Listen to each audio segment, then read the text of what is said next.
He Road to Makkah. By Muhammad Asad. 2. Beginning of the Road, Section 1-3. 1. It is nearly evening, a few days after my encounter with thirst, when Zaid and I arrive at a forlorn little oasis where we intend to stop for the night. Under the rays of the setting sun, the sand hills in the east shine like iridescent masses of agate with ever-changing pastel shadows and subdued light reflexes. So delicate in color that even the eye seems to do violence to them as it follows the barely perceptible flow of shadows toward the grayness of growing dusk. You can still see clearly the feathery crowns of the palms and, half hidden behind them, the lowly, mud-gray houses and garden walls, and the wooden wheels over the well are still singing. We make the camels lie down at some distance from the village, below the palm orchards, unload our heavy saddlebags and remove the saddles from the animals' hot backs. A few urchins assemble around the strangers and one of them, a big-eyed little boy in a tattered tunic, offers to show Zaid a place where firewood is to be found, and while the two set out on their errand, I take the camels to the well. As I lower my leather bucket and draw it up filled, some women come from the village to fetch water in copper basins and earthenware pitchers, which they carry free on their heads with both arms outstretched sidewise and bent upward, so as to balance their loads better, holding the corners of their veils in uplifted hands like fluttering wings. "Peace be with thee, O wayfarer," they say. And I answer, "And with you be peace and the grace of God." Their garments are black, and their faces, as almost always with Bedouin and village women in this part of Arabia, uncovered, so that one can see their large black eyes. Although they have been settled in an oasis for many generations, they have not yet lost the earnest mien of their forefathers' nomad days. Their movements are clear and definite, and their reserve free of all shyness as they wordlessly take the bucket rope from my hands and draw water for my camels, just as 4,000 years ago, that woman at the well did to Abraham's servant when he came from Canaan to find for his master's son Isaac a wife from among their kinsfolk in Padan Aram. He made his camels kneel down without the city by a well of water at the time of the evening, the time that women go out to draw water. And he said, "O Lord God of my master Abraham, I pray thee, send me good speed this day, and show kindness unto my master Abraham. Behold, I stand here by the well of water, and the daughters of the men of the city come out to draw water. Let it come to pass that the damsel to whom I shall say, Let down thy pitcher, I pray thee, that I may drink, and she shall say, Drink, and I will give thy camels drink also, let the same be she that thou hast appointed for thy servant Isaac, and thereby shall I know that thou hast showed kindness unto my master." And it came to pass, before he had done speaking, that, behold, Rebekah came out, with her pitcher upon her shoulder. And the damsel was very fair to look upon, a virgin, neither had any man known her, and she went down to the well, and filled her pitcher, and came up. And the servant ran to meet her, and said, Let me, I pray thee, drink a little water of thy pitcher. And she said, Drink, my lord, and she hastened, and let down her pitcher upon her hand, and gave him drink. And when she had done giving him drink, she said, I will draw water for thy camels also, until they have done drinking. And she hastened, and emptied her pitcher into the trough, and ran again unto the well to draw water, and drew for all his camels. This biblical story floats through my mind as I stand with my two camels before the well of a little oasis amidst the sands of the great Nafud and gaze at the women who have taken the bucket rope from my hands and now draw water for my animals. Far away is the country of Padan Aram and Abraham's time, but these women here, with the power of remembrance their stately gestures have evoked, obliterate all distance of space and make 4,000 years appear as of no account in time. May God bless your hands, my sisters, and keep you secure. And thou, too, remain under God's protection, O wayfarer, they reply, and turn to their pitchers and basins to fill them with water for their homes. On my return to our camping place, I make the camels kneel down and hobble their forelegs to prevent them from straying at night. Zaid has already lit a fire and is busy making coffee.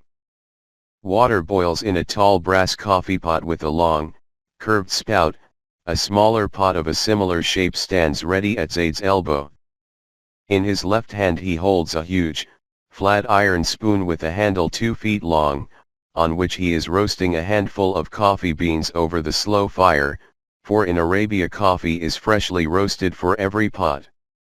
As soon as the beans are lightly tanned, he places them in a brass mortar and pounds them. Thereupon he pours some of the boiling water from the larger pot into the smaller, empties the ground coffee into it and places the pot near the fire to let it slowly simmer. When the brew is almost ready, he adds a few cardamom seeds to make it more bitter, for, as the saying goes in Arabia, coffee, in order to be good, must be bitter like death and hot like love. But I am not yet ready to enjoy my coffee at leisure. Tired and sweaty after the long, hot hours in the saddle, with clothes clinging dirtily to my skin, I am longing for a bath, and so I stroll back to the well under the palms. It is already dark. The palm orchards are deserted, only far away, where the houses stand, a dog barks. I throw off my clothes and climb down into the well, holding on with hands and feet to the ledges and clefts in the masonry and supporting myself by the ropes on which the waterskins hang, down to the dark water and into it. It is cold and reaches to my chest. In the darkness by my side stand the drawing ropes, vertically taut end by the weight of the large, now submerged, skins which in daytime are used to water the plantation. Under the soles of my feet I can feel the thin trickle of water seep upward from the underground spring that feeds the well in a slow, unceasing stream of eternal renewal. Above me the wind hums over the rim of the well and makes its interior resound faintly like the inside of a seashell held against the ear, a big, humming seashell such as I loved to listen to in my father's house many, many years ago, a child just big enough to look over the tabletop. I pressed the shell against my ear and wondered whether the sound was always there or only when I held it to my ear. Was it something independent of me or did only my listening call it forth? Many times, did I try to outsmart the shell by holding it away from me, so that the humming ceased, and then suddenly clapping it back to my ear, but there it was again, and I never found out whether it was going on when I did not listen. I did not know then, of course, that I was being puzzled by a question that had puzzled much wiser heads than mine for countless ages, the question of whether there is such a thing as reality apart from our minds, or whether our perception creates it. I did not know it then. But, looking back, it seems to me that this great riddle haunted me not only in my childhood but also in later years, as it probably has haunted at one time or another, consciously or unconsciously, every thinking human being, for, whatever the objective truth, to every one of us the world manifests itself only in the shape, and to the extent, of its reflection in our minds, and so each of us can perceive of reality only in conjunction with his own existence. Herein perhaps may be found a valid explanation for man's persistent belief, since the earliest stirrings of his consciousness, in individual survival after death, a belief too deep, too widely spread through all races and times to be easily dismissed as wishful thinking. It would probably not be too much to say that it has been unavoidably necessitated by the very structure of the human mind. To think in abstract, theoretical terms of one's own death as ultimate extinction may not be difficult. But to visualize it, impossible, for this would mean no less than to be able to visualize the extinction of all reality as such, in other words, to imagine nothingness, something that no man's mind is able to do. It was not the philosophers and prophets who taught us to believe in life after death. All they did was to give form and spiritual content to an instinctive perception as old as man himself. I smile inwardly at the incongruity of speculating about such profound problems while engaged in the mundane process of washing away the grime and sweat of a long day's journey. But, after all, is there always a clearly discernible borderline between the mundane and the abstruse in life? Could there have been, for instance, anything more mundane than setting out in search of a lost camel, and anything more abstruse, more difficult of comprehension, than almost dying of thirst? Perhaps it was the shock of that experience that has sharpened my senses and brought forth the need to render some sort of account to myself, the need to comprehend, more fully than I have ever done before, the course of my own life. But, then, I remind myself, can anyone really comprehend the meaning of his own life as long as he is alive? We do know, of course, what has happened to us at this or that period of our lives. And we do sometimes understand why it happened. But our destiny is not so easily espied. For destiny is the sum of all that has moved in us and moved us, past and present, and all that will move us and within us in the future, and so it can unfold itself only at the end of the way, and must always remain misunderstood or only half understood as long as we are treading the way. How can I say, at the age of 32, what my destiny was or is? Sometimes it seems to me that I can almost see the lives of two men when I look back at my life. But, come to think of it, are those two parts of my life really so different from one another, or was there perhaps, beneath all the outward differences of form and direction, always a unity of feeling and a purpose common to both? I lift my head and see the round piece of sky over the rim of the well, and stars. As I stand very still, for a very long time, I seem to see how they slowly shift their positions, moving on, so that they might complete the rows upon rows of millions of years which never come to a close. And then, without willing it, I have to think of the little rows of years that have happened to me, all those dim years spent in the warm safety of childhood's rooms in a town where every nook and street was familiar to me. Thereafter in other cities full of excitements and yearnings and hopes such as only early youth can know. Then in a new world among people whose mien and bearing were outlandish at first but in time brought forth a new familiarity and a new feeling of being at home. Then in stranger and ever stranger landscapes, in cities as old as the mind of man. In steppes without horizon. In mountains whose wildness reminded you of the wildness of the human heart. And in hot desert solitudes, and the slow growth of new truths new to me, and that day in the snows of the Hindu Kush when, after a long conversation, an Afghan friend exclaimed in astonishment, "But you are a Muslim, only you do not know it yourself." And that other day, months later, when I did come to know it myself, and my first pilgrimage to Mecca, the death of my wife, and the despair that followed it, and these timeless times among the Arabs ever since. Years of deep friendship with the royal man who with his sword had carved for himself a state out of nothingness and stopped only one step short of real greatness. Years of wandering through deserts and steppes. Risky excursions amidst Arabian Bedouin warfare and into the Libyan fight for independence. Long sojourns in Medina where I endeavored to round off my knowledge of Islam in the Prophet's mosque. Repeated pilgrimages to Mecca. Marriages with Bedouin girls. And subsequent divorces.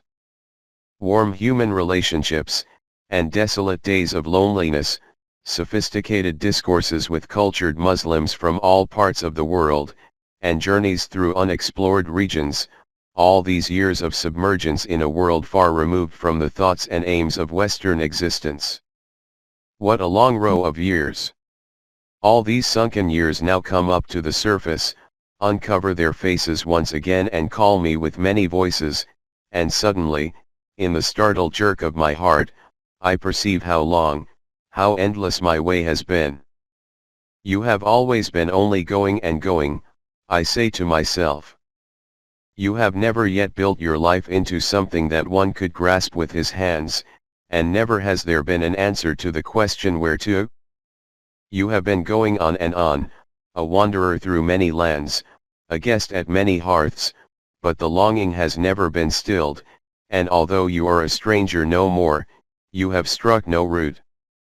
Why is it that, even after finding my place among the people who believe in the things I myself have come to believe, I have struck no root? 2 years ago, when I took an Arab wife in Medina, I wanted her to give me a son. Through this son, Talal, who was bombed to us a few months ago, I have begun to feel that the Arabs are my kin as well as my brethren in faith.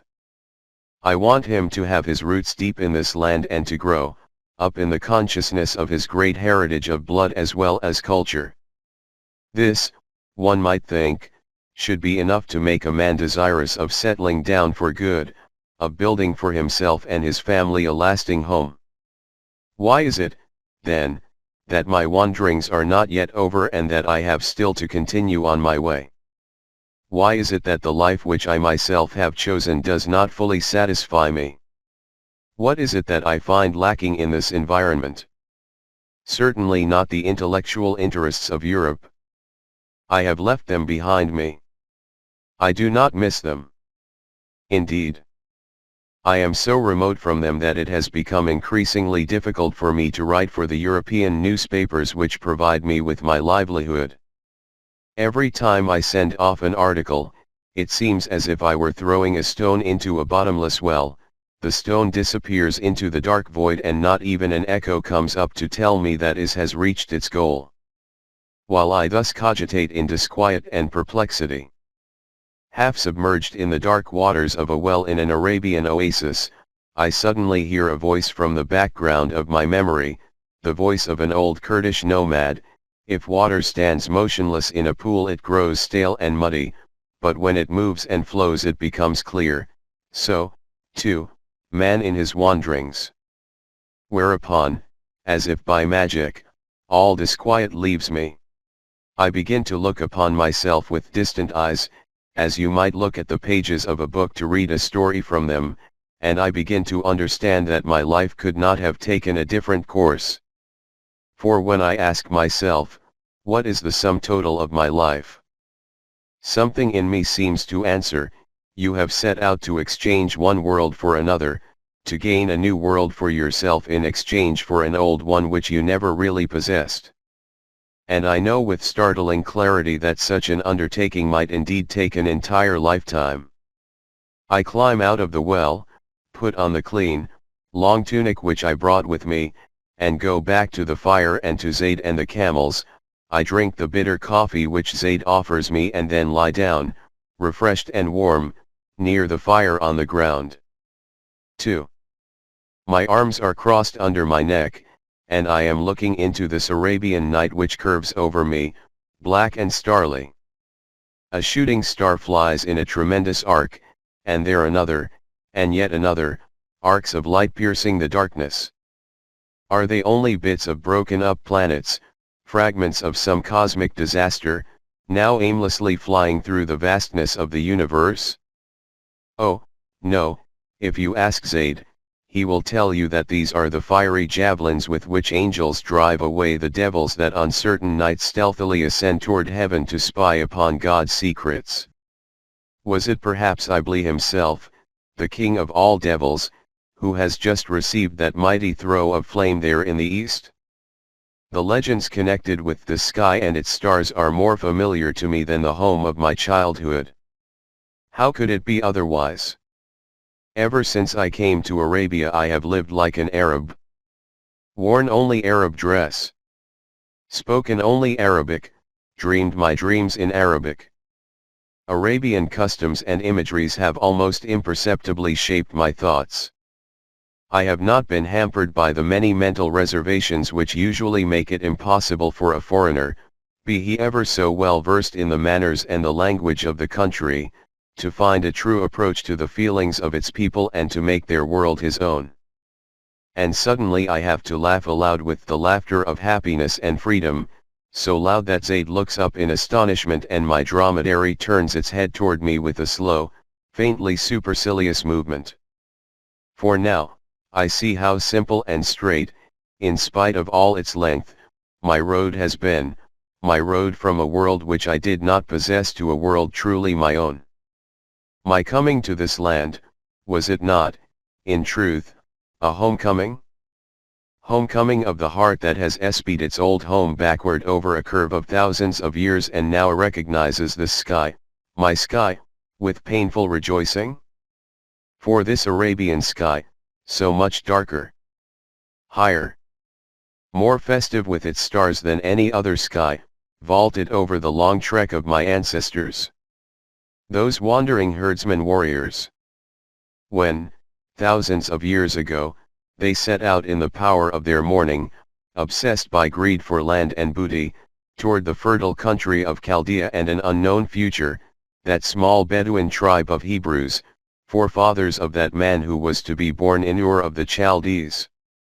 That man, Abraham, did not really belong in Ur.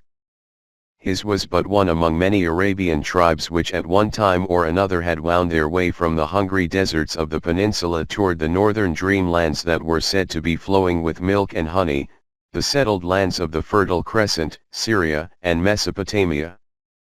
Sometimes such tribes succeeded in overcoming the settlers they found there and established themselves as rulers in their place, gradually intermingling with the vanquished people and evolving together with them into a new nation, like the Assyrians and Babylonians, who erected their kingdoms on the ruins of the earlier Sumerian civilization, or the Chaldeans, who grew to power in Babylon, or the Amorites, who later came to be known as Canaanites in Palestine and as Phoenicians on the coasts of Syria. At other times the oncoming nomads were too weak to vanquish those who had arrived earlier and were absorbed by them, or, alternatively, the settlers pushed the nomads back into the desert, forcing them to find other pastures and perhaps other lands to conquer. The clan of Abraham, whose original name, according to the book of Genesis, was Abram, which in ancient Arabic means he of the high desire, was evidently one of those weaker tribes. The biblical story of their sojourn at Ur on the fringe of the desert relates to the time when they found that they could not win for themselves new homes in the land of the twin rivers and were about to move northwest along the Euphrates toward Haran and thence to Syria. He of the high desire, that early ancestor of mine whom God had driven toward unknown spaces and so to a discovery of his own self, would have well understood why I am here, for he also had to wander through many lands before he could build his life into something that you might grasp with your hands, and had to be guessed at many strange hearths before he was allowed to strike root. To his awe-commanding experience my puny perplexity would have been no riddle. He would have known as I know it now, that the meaning of all my wanderings lay in a hidden desire to meet myself by meeting a world whose approach to the innermost questions of life, to reality itself, was different from all I had been accustomed to in my childhood and youth. 3. What a long way, from my childhood and youth in Central Europe to my present in Arabia, but what a pleasant way for remembrance to travel backward. There were those early childhood years in the Polish city of Lwów, then in Austrian possession, in a house that was as quiet and dignified as the street on which it stood. A long street of somewhat dusty elegance, bordered with chestnut trees and paved with wood blocks that muffled the beat of the horses' hoofs and converted every hour of the day into a lazy afternoon. I loved that lovely street with a consciousness far beyond my childish years. And not merely because it was the street of my home, I loved it, I think, because of the air of noble self-possession with which it flowed from the gay center of that gayest of cities toward the stillness of the woods on the city's margin and the great cemetery that lay hidden in those woods. Beautiful carriages would sometimes fly past on silent wheels to the accompaniment of the brisk, rhythmic trap-trap of prancing hooves, or, if it happened to be winter and the street was blanketed with foot-deep snow, sledges would glide over it and steam would come in clouds from the horses' nostrils and their bells would tinkle through the frosty air. And if you yourself sat in the sledge and felt the frost rush by and bite your cheeks, your childish heart knew that the galloping horses were carrying you into a happiness that had neither beginning nor end. And there were the summer months in the country, where my mother's father, a wealthy banker, maintained a large estate for his large family's pleasure. A sluggish little stream with willow trees along its banks. Bams full of placid cows. A chiaroscuro mysteriously pregnant with the scent of animals and hay and the laughter of the Ruthenian peasant girls who were busy in the evenings with milking. You would drink the foaming warm milk straight from the pails, not because you were thirsty, but because it was exciting to drink something that was still so close to its animal source. Those hot August days spent in the fields with the farm hands who were cutting the wheat, and with the women who gathered and bound it in sheaves. Young women, good to look at, heavy of body, full of breast, with hard, warm arms, the strength of which you could feel when they rolled you over playfully at noontime among the wheat stacks, but, of course, you were much too young then to draw further conclusions from those laughing embraces. And there were journeys with my parents to Vienna and Berlin and the Alps and the Bohemian forests and the North Sea and the Baltic, places so distant that they almost seemed to be new worlds.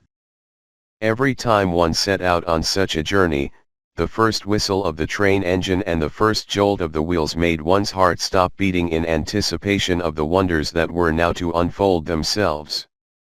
And there were playmates. Boys and girls.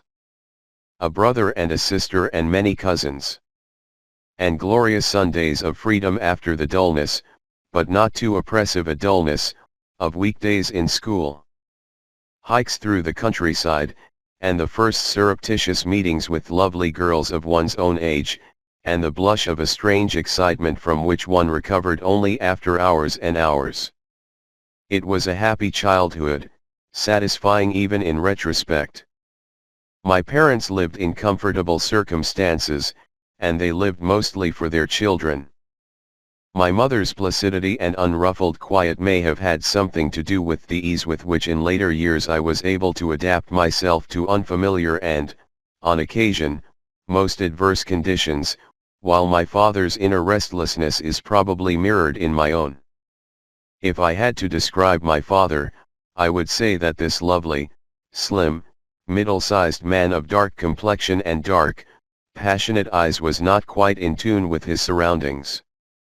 In his early youth he had dreamed of devoting himself to science, especially physics, but had never been able to realize this dream and had to content himself with being a barrister.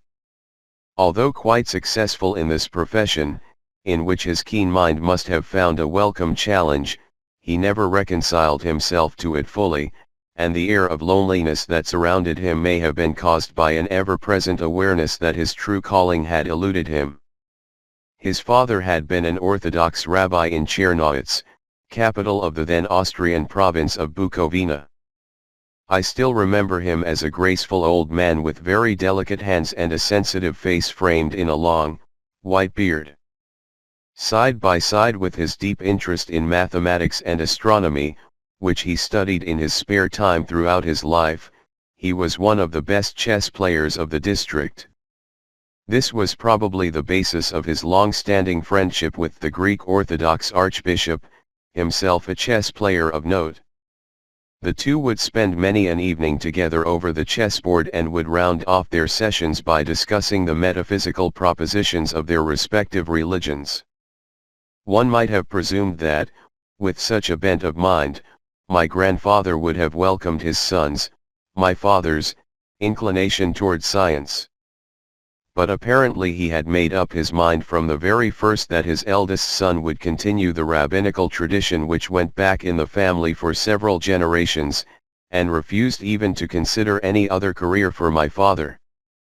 In this resolve he may have been strengthened by a disreputable skeleton in the family cupboard, the memory of an uncle of his, that is, a great-great-uncle of mine, who had in the most unusual way betrayed the family tradition and even turned away from the religion of his forefathers.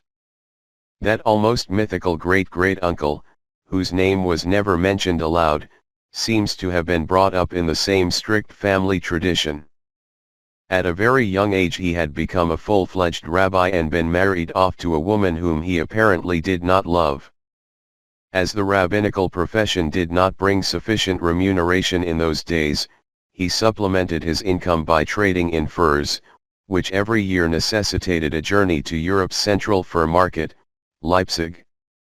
One day, when he was about 25 years old, he set out by horse cart, it was in the first half of the 19th century, on one of these long journeys. In Leipzig he sold his furs as usual, but instead of returning to his hometown as usual, he sold the cart and the horse as well, shaved off his beard and side locks and, forgetting his unloved wife, went to England. For a time he earned his living by menial work, studying astronomy and mathematics in the evening. Some patron seems to have recognized his mental gifts and enabled him to pursue his studies at Oxford, from where he emerged after a few years as a promising scholar and a convert to Christianity.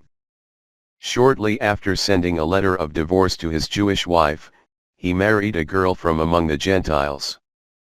Not much was known to our family about his later life, except that he achieved considerable distinction as an astronomer and university teacher and ended his days as a knight. This horrifying example seems to have persuaded my grandfather to take a very stern attitude regarding my father's inclination toward the study of Gentile sciences. He had to become a rabbi, and that was that. My father, however, was not prepared to give in so easily. While he studied the Talmud in daytime, he spent part of his nights in studying secretly, without the help of a teacher, the curriculum of a humanistic gymnasium. In time he confided in his mother. Although her son's surreptitious studies may have burdened her conscience, her generous nature made her realize that it would be cruel to deprive him of a chance to follow his heart's desire. At the age of 22, after completing the 8 years course of a gymnasium within 4 years, my father presented himself for the baccalaureate examination and passed it with distinction. With the diploma in hand, he and his mother now dared to break the terrible news to my grandfather. I can imagine the dramatic scene that ensued, but the upshot of it was that my grandfather ultimately relented and agreed that my father should give up his rabbinical studies and attend the university instead. The financial circumstances of the family did not, however, allow him to go in for his beloved study of physics. He had to turn to a more lucrative profession, that of law, and in time became a barrister. Some years later he settled in the city of Ilau in eastern Galicia and married my mother, one of the 4 daughters of a rich local banker. There, in the summer of 1900, I was born as the second of 3 children. My father's frustrated desire expressed itself in his wide reading on scientific subjects and perhaps also in his peculiar, though extremely reserved, predilection for his second son, myself, who also seemed to be more interested in things not immediately connected with the making of money and a successful career. Nevertheless, his hopes to make a scientist of me were destined to remain unfulfilled. Although not stupid, I was a very indifferent student. Mathematics and natural sciences were particularly boring to me. I found infinitely more pleasure in reading the stirring historical romances of Sienkiewicz, the fantasies of Jules Verne, read Indian stories by James Fenimore Cooper and Karl May and, later, the verses of Rilke and the sonorous cadences of Also Sprach Zarathustra. The mysteries of gravity and electricity, no less than Latin and Greek grammar, left me entirely cold, with the result that I always got my promotions only by the skin of my teeth. This must have been a keen disappointment to my father, but he may have found some consolation in the fact that my teachers seemed to be very satisfied with my inclination toward literature, both Polish and German, as well as history. In accordance with our family's tradition, I received, through private tutors at home, a thorough grounding in Hebrew religious lore. This was not due to any pronounced religiosity in my parents. They belonged to a generation which, while paying lip service to one or another of the religious faiths that had shaped the lives of its ancestors, never made the slightest endeavor to conform its practical life or even its ethical thought to those teachings. In such a society, the very concept of religion had been degraded to one of two things: the wooden ritual of those who clung by habit, and only by habit, to their religious heritage, or the cynical insouciance of the more liberal ones, who considered religion as an outmoded superstition to which one might, on occasion, outwardly conform, but of which one was secretly ashamed, as of something intellectually indefensible. To all appearances, my own parents belonged to the former category, but at times I have a faint suspicion that my father, at least, inclined toward the latter. Nevertheless, in deference to both his father and his father-in-law, he insisted on my spending long hours over the sacred scriptures. Thus, by the age of 13, I not only could read Hebrew with great fluency but also spoke it freely and had, in addition, a fair acquaintance with Aramaic, which may possibly account for the ease with which I picked up Arabic in later years. I studied the Old Testament in the original. The Mishnah and Gemara, that is, the text and the commentaries of the Talmud, became familiar to me. I could discuss with a good deal of self-assurance the differences between the Babylonian and Jerusalem Talmuds, and I immersed myself in the intricacies of biblical exegesis, called Targum, just as if I had been destined for a rabbinical career. In spite of all this budding religious wisdom, or maybe because of it, I soon developed a supercilious feeling toward many of the premises of the Jewish faith. To be sure, I did not disagree with the teaching of moral righteousness so strongly emphasized throughout the Jewish scriptures, nor with the sublime God consciousness of the Hebrew prophets, but it seemed to me that the God of the Old Testament and the Talmud was unduly concerned with the ritual by means of which his worshippers were supposed to worship him. It also occurred to me that this God was strangely preoccupied with the destinies of one particular nation, the Hebrews. The very build-up of the Old Testament as a history of the descendants of Abraham tended to make God appear not as the creator and sustainer of all mankind but, rather, as a tribal deity adjusting all creation to the requirements of a chosen people, rewarding them with conquests if they were righteous and making them suffer at the hands of non-believers whenever they strayed from the prescribed path. Viewed against these fundamental shortcomings, even the ethical fervor of the later prophets, like Isaiah and Jeremiah, seemed to be barren of a universal message. But although the effect of those early studies of mine was the opposite of what had been intended, leading me away from, rather than closer to, the religion of my forefathers, I often think that in later years they helped me to understand the fundamental purpose of religion as such, whatever its form. At that time, however, my disappointment with Judaism did not lead me to a search for spiritual truths in other directions. Under the influence of an agnostic environment, I drifted, like so many boys of my age, into a matter-of-fact rejection of all institutional religion, and since my religion had never meant much more to me than a series of restrictive regulations, I felt none the worse for having drifted away from it. Theological and philosophical ideas did not yet really concern me. What I was looking forward to was not much different from the expectations of most other boys: action, adventure, excitement. Toward the end of 1914, when the Great War was already raging, the first big chance to fulfill my boyish dreams seemed to come within grasp. At the age of 14 I made my escape from school and joined the Austrian army under a false name. I was very tall for my years and easily passed for 18, the minimum age for recruitment. But apparently I did not carry a marshal's baton in my knapsack. After a week or so, my poor father succeeded in tracing me with the help of the police, and I was ignominiously escorted back to Vienna, where my family had settled some time earlier. Nearly 4 years later I was actually, and legitimately, drafted into the Austrian army, but by then I had ceased to dream of military glory and was searching for other avenues to self-fulfillment. In any case, a few weeks after my induction the revolution broke out, the Austrian Empire collapsed, and the war was over. For about 2 years after the end of the Great War I studied, in a somewhat desultory fashion, history of art and philosophy at the University of Vienna. My heart was not in those studies. A quiet academic career did not attract me. I felt a yearning to come into more intimate grips with life. To enter it without any of those carefully contrived, artificial defenses which security-minded people love to build up around themselves, and I wanted to find by myself an approach to the spiritual order of things which, I knew, must exist but which I could not yet discern.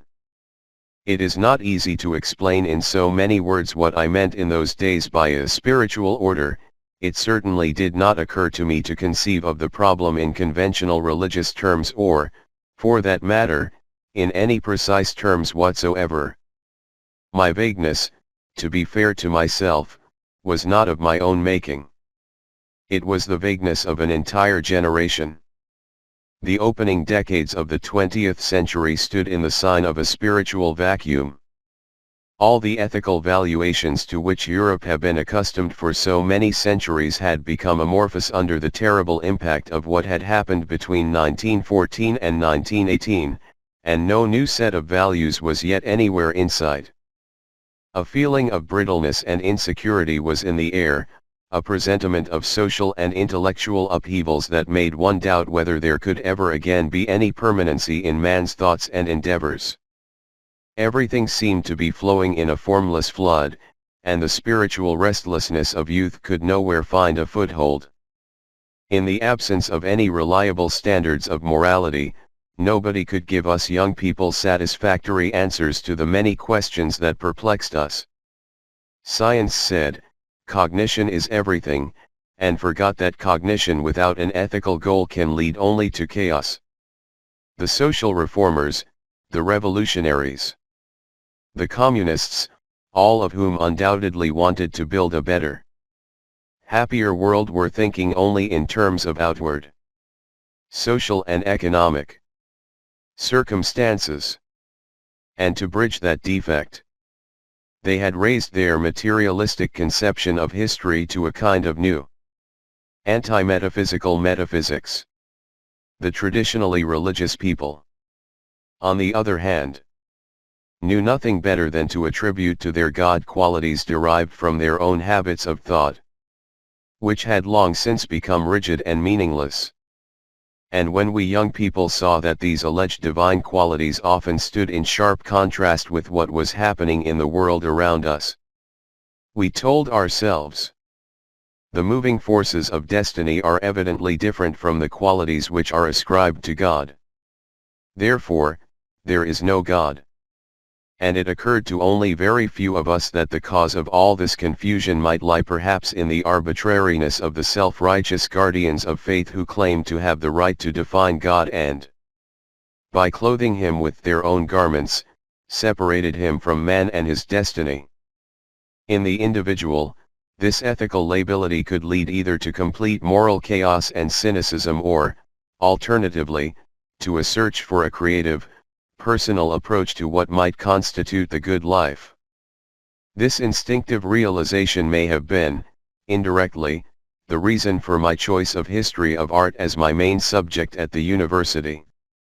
It was the true function of art, I suspected, to evoke a vision of the coherent, unifying pattern that must underlie the fragmentary picture of happenings which our consciousness reveals to us and which, it seemed to me, could be only inadequately formulated through conceptual thought. However, the courses which I attended did not satisfy me.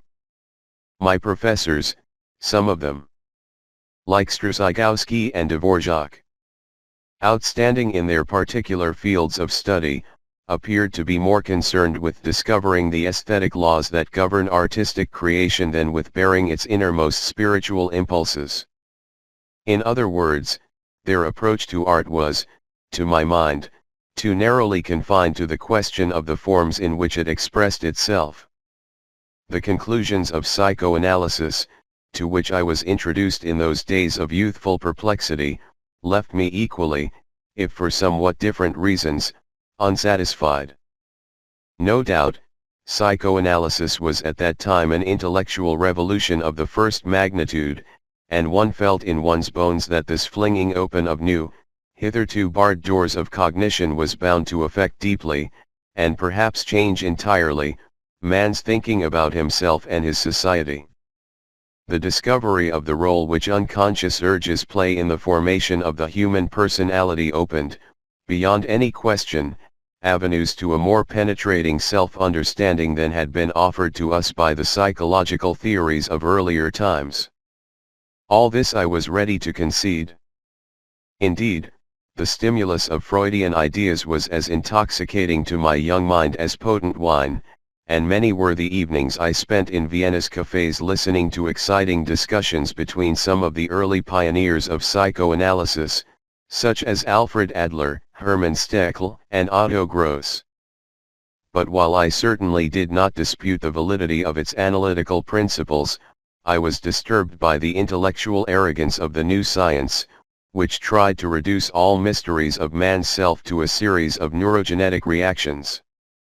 The philosophical conclusions arrived at by its founder and its devotees somehow appeared to me too pat, too cocksure and oversimplified to come anywhere within the neighborhood of ultimate truths, and they certainly did not point any new way to the good life. But although such problems often occupied my mind, they did not really trouble me. I was never given much to metaphysical speculation or to a conscious quest for abstract truths.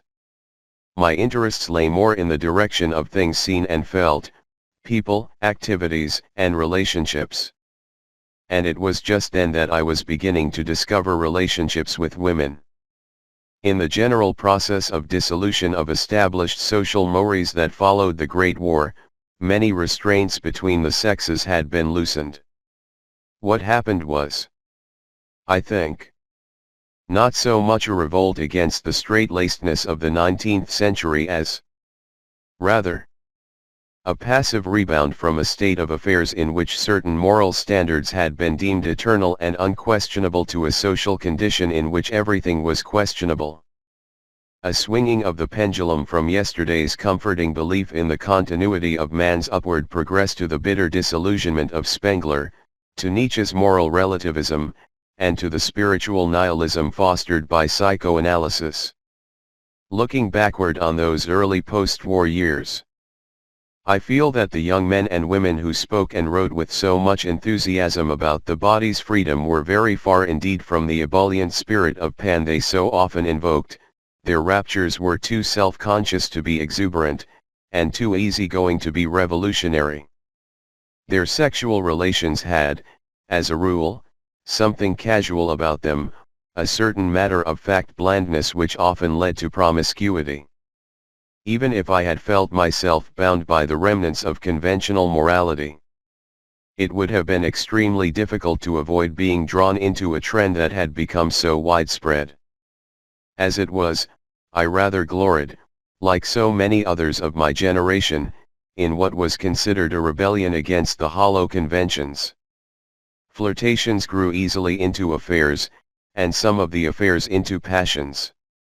I do not think, however, that I was a libertine, for in all those youthful loves of mine, however flimsy and short-lived, there was always the lilt of a hope, vague but insistent, that the frightful isolation which so obviously separated man from man might be broken by the coalescence of one man and one woman.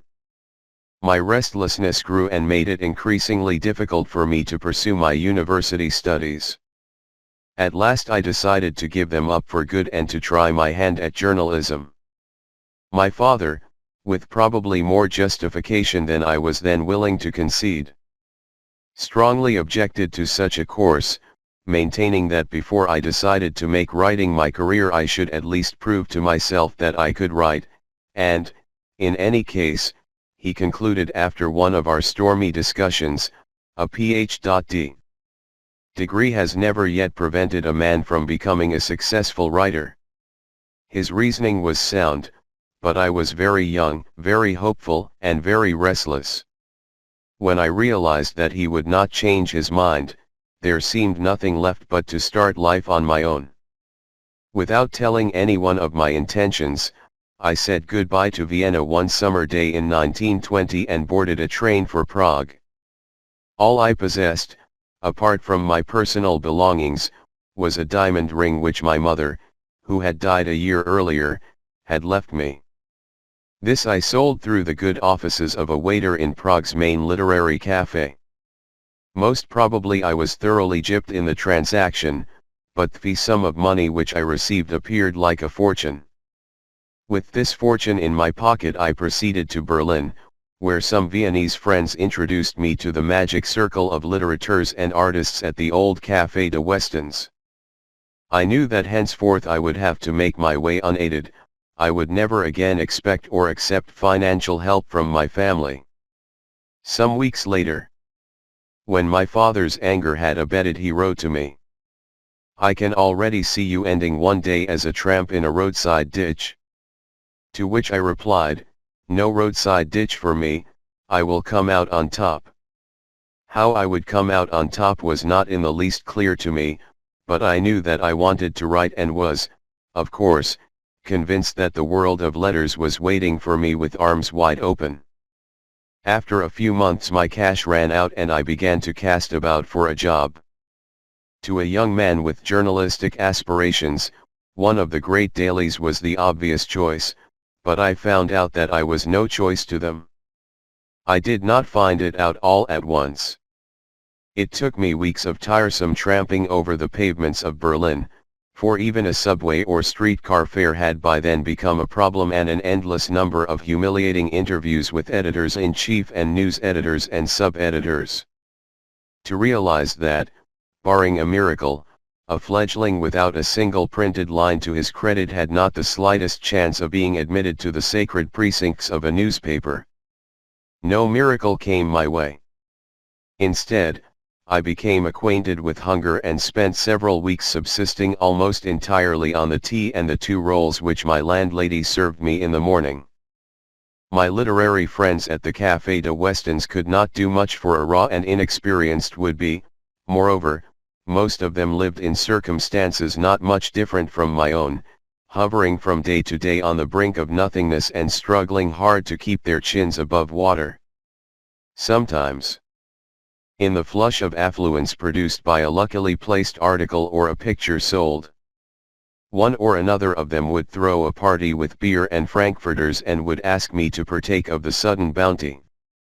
Or a rich snob would invite a group of us strange intellectual gypsies to supper in his flat, and would gaze at us with awe while we gorged our empty stomachs with caviar canapes and champagne, repaying our host's munificence with clever talk and an insight into bohemian life. But such treats were only exceptions. The rule of my days was stark hunger, and in the nights my sleep was filled with dreams of steaks and sausages and thick slices of buttered bread. Several times I was tempted to write to my father and beg him for help, which he surely would not have refused, but every time my pride stepped in, and I wrote to him instead of the wonderful job and the good salary I had. At last, a lucky break came. I was introduced to F. W. Murnau, who just then was rising to fame as a film director. This was a few years before Hollywood drew him to still greater fame and to an untimely, tragic death, and Murnau, with that whimsical impulsiveness which endeared him to all his friends, at once took a fancy to the young man who was looking so eagerly, and with so much hope in the face of adversity, toward the future. He asked me if I would not like to work under him on a new film he was about to begin, and although the job was to be only temporary, I saw the gates of heaven opening before me as I stammered, yes, I would. For 2 glorious months, free of all financial worries and entirely absorbed by a host of glittering experiences unlike anything I had ever known, I worked as Murnau's assistant. My self-confidence grew tremendously, and it was certainly not diminished by the fact that the leading lady of the film, a well-known and very beautiful actress, did not prove averse to a flirtation with the director's young assistant. When the film was finished and Murnau had to go abroad for a new assignment, I took leave of him with the conviction that my worst days were over. Shortly afterward, my good friend Anton K., a Viennese journalist who had recently come to prominence in Berlin as a theater critic, invited me to collaborate with him on a film scenario which he had been commissioned to write. I accepted the idea with enthusiasm and put, I believe, much work into the script. At any rate, the producer who had commissioned it gladly paid the sum agreed upon, which Anton and I divided 50-50. In order to celebrate our entry into the world of films, we gave a party in one of the most fashionable restaurants in Berlin, and when we received the bill, we found that practically our entire earnings had gone up in lobster, caviar and French wines. But our luck held out. We immediately sat down to writing another scenario, a fantasy woven around the figure of Balzac and a bizarre, entirely imaginary experience of his, and found a buyer on the very day it was completed. This time, however, I refused to celebrate our success, and went instead on a several weeks holiday to the Bavarian lakes. After another year full of adventurous ups and downs in various cities of Central Europe, involving all manner of short-lived jobs, I succeeded at last in breaking into the world of journalism. This breakthrough took place in the autumn of 1921, after another period of financial low. One afternoon, while I was sitting in the Café de Western, tired and disconsolate, a friend of mine sat down at my table. When I recounted my troubles to him, he suggested, "There might be a chance for you. Dammert is starting a news agency of his own in cooperation with the United Press of America. It will be called the United Telegraph. I am sure that he will need a large number of sub-editors. I'll introduce you to him, if you like." Dr. Dammert was a well-known figure in the political circles of Berlin in the 20s. Prominent in the ranks of the Catholic Center Party, and a wealthy man in his own right, he enjoyed an excellent reputation, and the idea of working under him appealed to me. Next day my friend took me to Dr. Dammert's office. The elegant, middle-aged man was suave and friendly as he invited us to be seated. Mr. Fingal, that was my friend's name, has spoken to me about you. Have you ever worked before as a journalist? No, sir, I replied, but I have had plenty of other experience. I am something of an expert on Eastern European countries and know several of the languages. In fact, the only Eastern European language I could speak was Polish, and I had only the vaguest idea of what was going on in that part of the world, but I was resolved not to let my chance be spoiled by undue modesty. "Oh, that is interesting," remarked Dr. Dammert with a half-smile. "I have a penchant for experts. But, unfortunately, I can't use an expert on Eastern European affairs just now." He must have seen the disappointment in my face, for he quickly continued, "Still, I may have an opening for you, although it may be somewhat beneath your standing, I wonder." "What is the opening, sir?"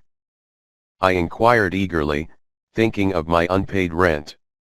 "Well, I need several more telephonists." "Oh, no, don't worry, not at a switchboard, I mean telephonists to transmit news to the provincial newspapers. This was indeed a come down from my high expectations. I looked at Dr. Dammert and he looked at me, and when I saw the tightening of the humorous creases around his eyes, I knew that my boastful game was up. I accept, sir, I answered with a sigh and a laugh. The following week I started my new job. It was a boring job and a far cry from the journalistic career I had been dreaming of. I had nothing to do but transmit by telephone, several times daily, news from a mimeographed sheet to the many provincial newspapers that subscribed to the service, but I was a good telephonist and the pay was good, too. This went on for about a month. At the end of the month an unforeseen opportunity offered itself to me. In that year of 1921 Soviet Russia was stricken by a famine of unprecedented dimensions. Millions of people were starving and hundreds of thousands dying. The entire European press was buzzing with gruesome descriptions of the situation. Several foreign relief operations were being planned, among them one by Herbert Hoover, who had done so much for Central Europe after the Great War.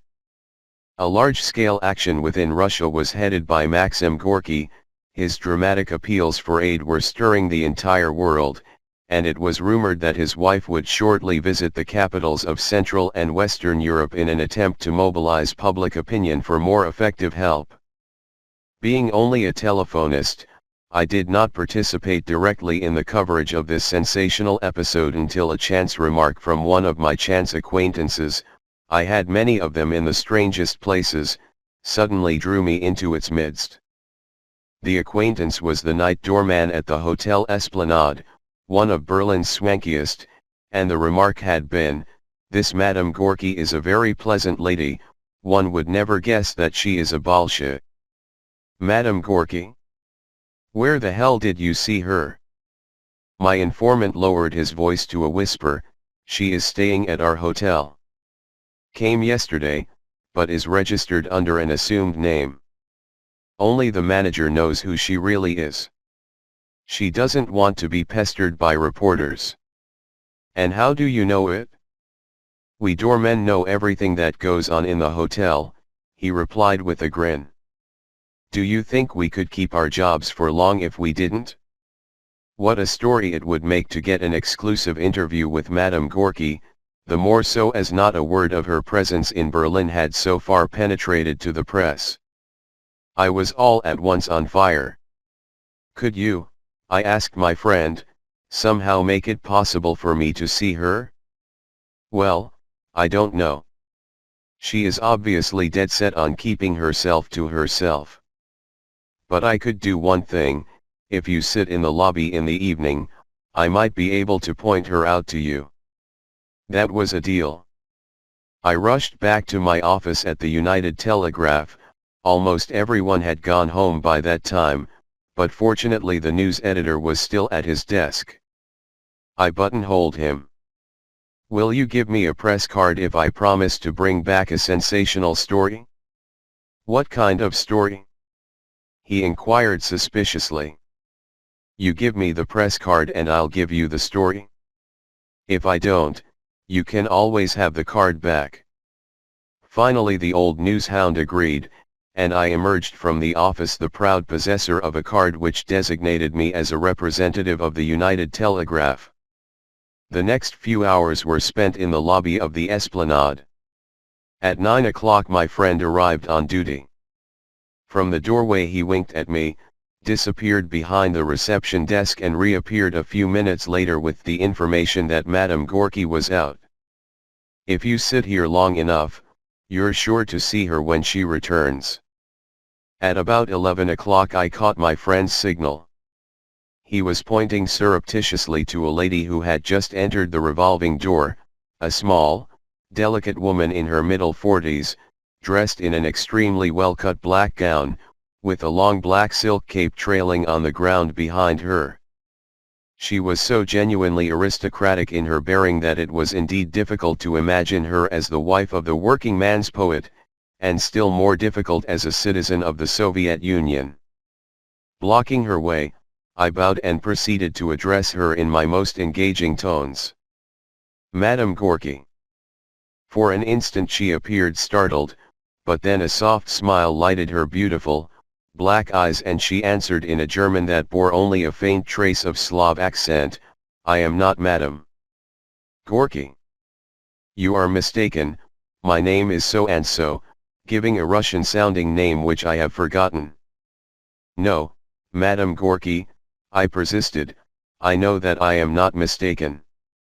I also know that you do not want to be bothered by us reporters, but it would mean a great deal, a very great deal to me to be allowed to speak to you for a few minutes. This is my first chance to establish myself. I am sure you would not like to destroy that chance.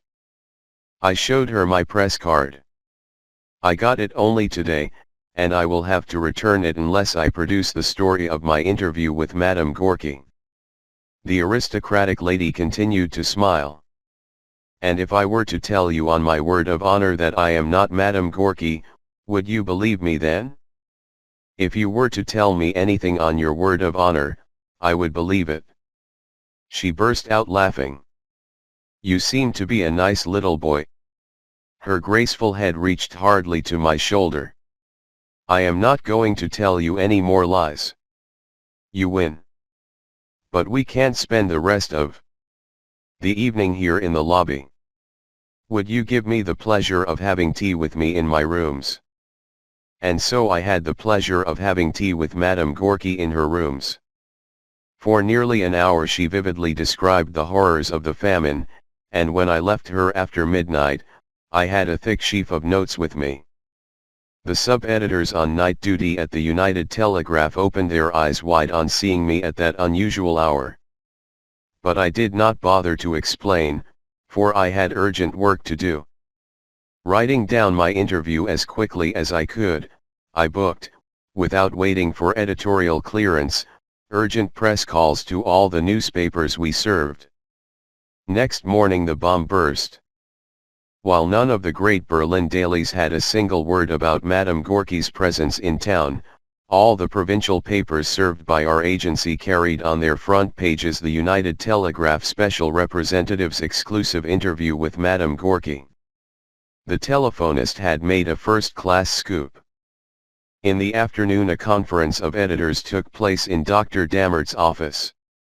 I was called in and, after a preliminary lecture in which it was explained to me that no news item of importance ought ever to go out without first being cleared by the news editor, I was informed that I had been promoted to reporter. At last I was a journalist. 4.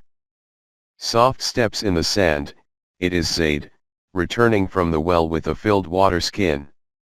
He lets it fall with a plop on the ground near the fire and resumes cooking our dinner, rice and the meat of a little lamb that he bought in the village earlier in the evening.